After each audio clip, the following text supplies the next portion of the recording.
What's up, guys? This is Courtney, one half of the brothers Deconstruction here, and I'm bringing you my review of Beyond Belief Fact or Fiction Season 1, Episode 1. Recently on my Friday the 13th Beyond Belief video, somebody in the comments said that they also watched this TV show growing up and that they would love if I did more videos deconstructing the episodes. So, due to viewer requests, I'm going to be dropping more videos on Beyond Belief. But this was something that I was already planning on doing. As I stated before, I grew up watching this show, so I wanted to go back and look at it with adult eyes and kind of analyze the story a little bit more. So I was already planning on doing that. But now that I know there's somebody that wants to see more videos like that, I'm a little bit more inclined to do videos on Beyond Belief. So my previous two videos on Beyond Belief were for Season 1, Episodes 5 and 6. I'm just going to start at the beginning, go back and do 1 through 4. So this is my review of Episode 1. And as always, after I give a brief rundown of what the segment is about, I'm going to immediately say if it was presented as fact or fiction. And then if it's presented as fact, I'm going to talk about what I think might be the true story that the segment is based around. The first segment of this episode is titled The Apparition. This story is about a woman who her and her husband have a mirror in a hallway of their house, and she sees this ghostly image in the mirror. Her husband ends up going out of town, and I think he either has to, there's a thunderstorm rolling in, and I think he either has to stay out of town or he's going to be getting home super late due to the thunderstorm. So she's scared of walking past the mirror. She even puts a blanket up on it at one point in the episode. And after he's been out of town and he's coming back, or whatever the case may be, she says that she was going to sleep downstairs. We have like monologue in this episode. And actually, a lot of episodes in Beyond Belief have a voiceover monologue in them. But she says that she was going to sleep downstairs so she wouldn't have to walk past the mirror. But she kind of mustered up some confidence and went upstairs to the bedroom. Now, she wakes up in the middle of the night because she hears a noise. It turns out that somebody broke into the house. When she goes out to investigate it, I don't know if he's armed. I think he has a knife or something. He grabs her, and as they're turning around, the ghostly woman appears in the mirror, and it looks as if the burglar is holding the ghost woman and not the woman of the story. And after the segment is over, James Brolin states that the police found him mumbling incoherently a couple of blocks away. They were able to connect him to the murder of the ghostly woman that she had been seeing in the mirror. And he also states that after this happened, she never saw that woman in the mirror again. This story was presented as fact. Now, let's look at what the true story might be that it's based around. Did somebody get their house broken into and the burglar was startled by something and later on connected to a different crime? That could be it. Was a woman scared of a mirror in her house? That could be it as well. So there's a different things that the base story could have been about that they crafted this particular segment around. But the apparition was presented as being fact. The second segment is titled The Electric Chair. This is about a man who was falsely convicted of a crime and sentenced to death. We don't really get too much backstory, a detailed backstory about the crime that he was falsely accused of. All that we know is that at one point during a voiceover, that it stated that witnesses put him at the scene of a convenience store owner who was shot and killed. Now with that, his lawyer, we see his lawyer come into a cell, tell him, hey, I tried my best. And the guy isn't angry or upset or anything. I guess you can say he's made peace with the fact that he's gonna be killed for a crime that he didn't commit. They put him in a chair. He's eating his last meal. We get this scene of the guards walking down the hallway saying, it's time, Johnson, or whatever his last name is. They walk him to the room. They strap him up to the chair, strike of midnight. It's time, do it. They flip the switch, nothing happens. All right, do it again. They flip the switch again, nothing happens. They send him back to a cell. He gets a 24-hour reprieve. And then the next scene that we see are the guards walking down the hallway again to a cell, saying it's time. But then in this instance, he's wearing regular clothes. He's wearing a dress shirt, slacks, has a suit jacket in his arm, and he's being released. Apparently, when the electric chair failed, there was a crime happening somewhere else, and they caught the guy. He confessed to the murder of the convenience store owner. And they showed a picture of that guy and the falsely accused guy. And the voiceover said that the resemblance was uncanny and it kind of shocked everybody. I don't think they look that much alike, but I can kind of see a similar resemblance. And I guess I can see why eyewitnesses would say, oh, it's that guy when it's really this one, because they look kind of similar.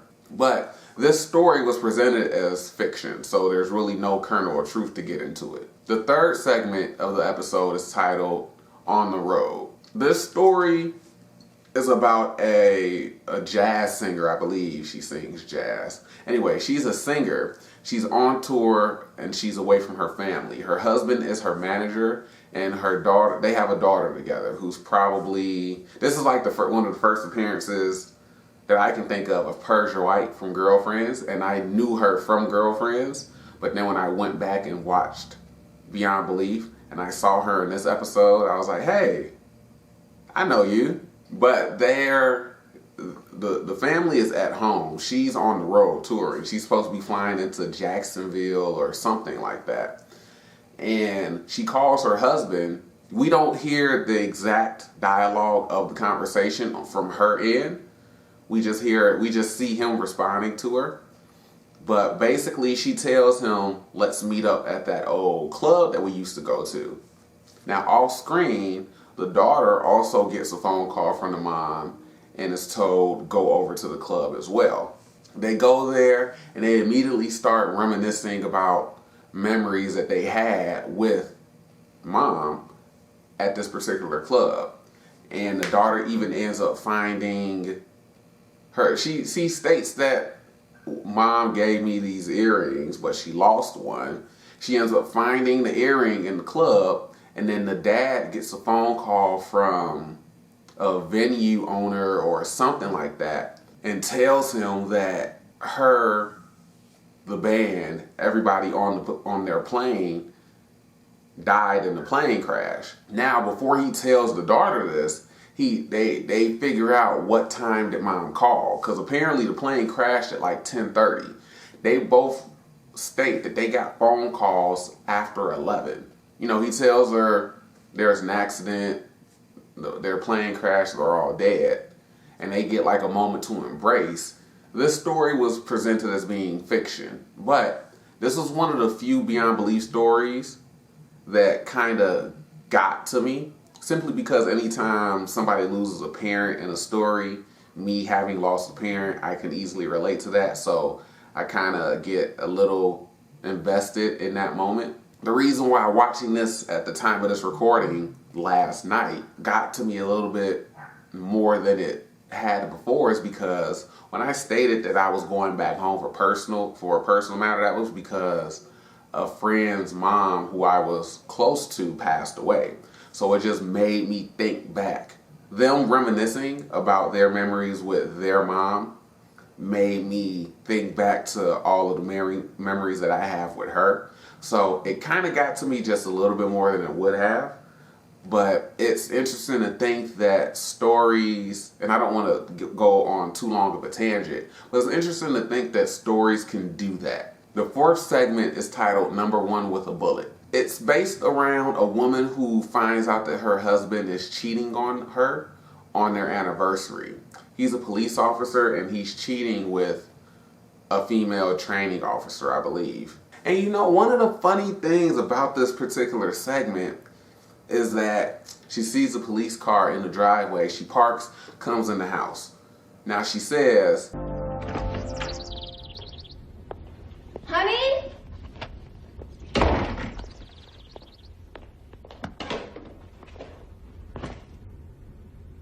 "John?"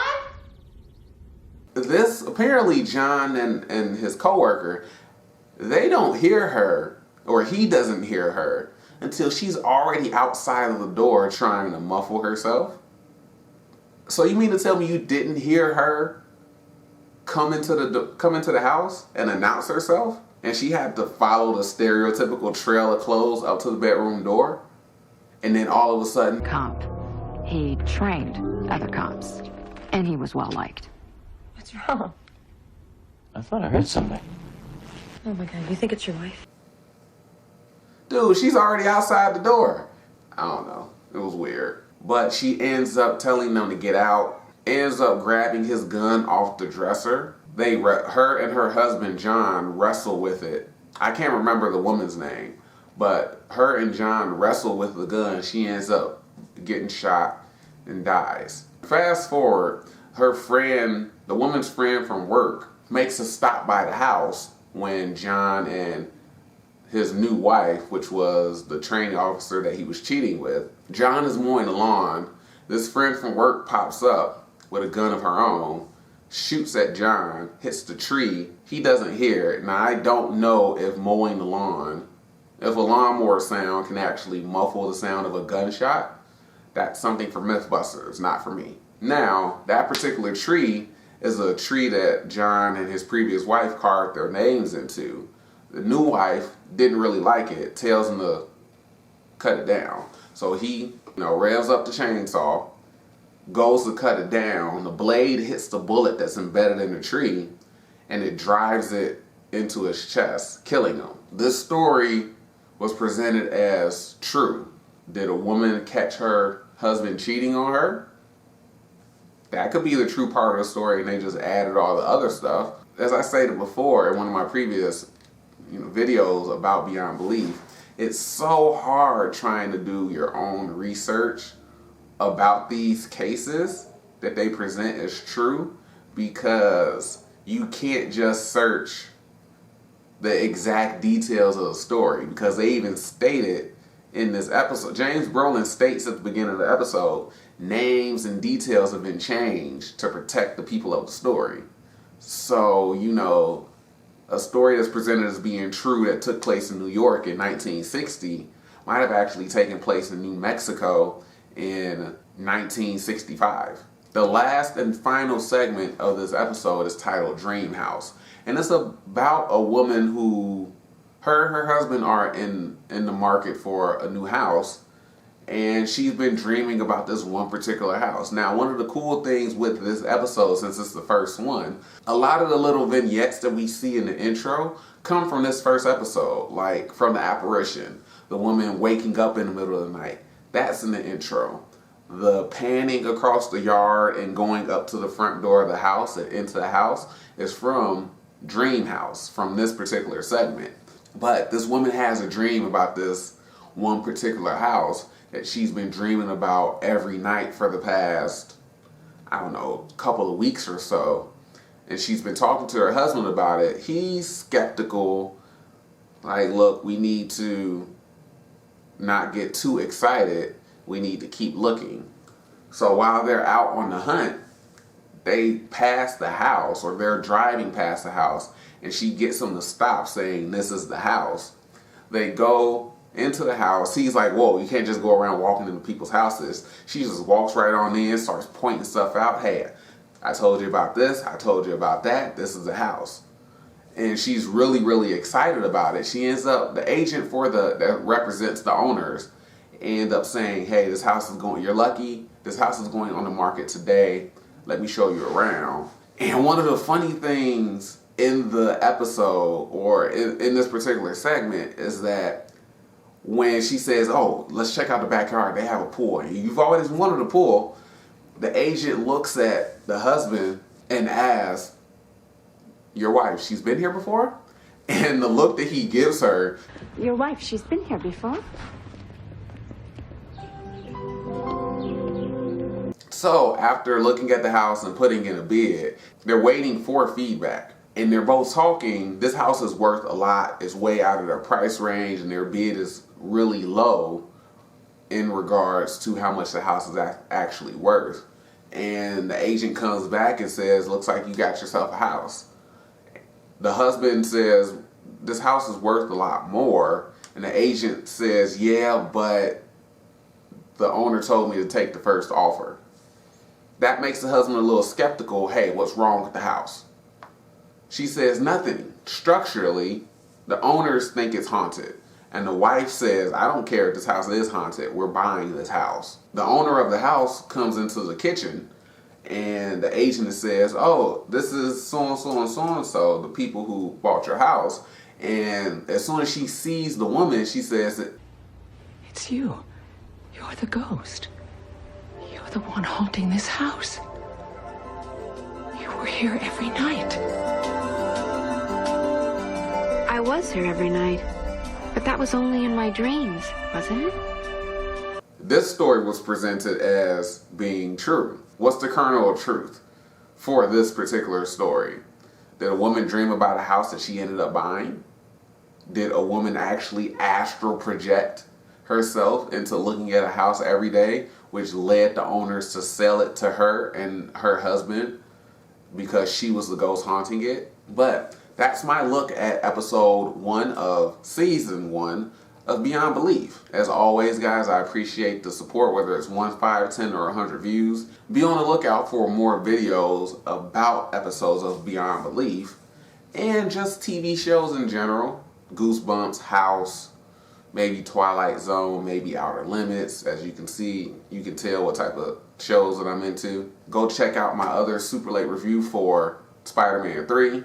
I'm still debating on when I actually want to upload this particular video, so I don't want to say what my super late review after Spider-Man 3 is, because this video may go up before then and I still want it to be kind of a surprise. But as always, I'll catch up with you guys later.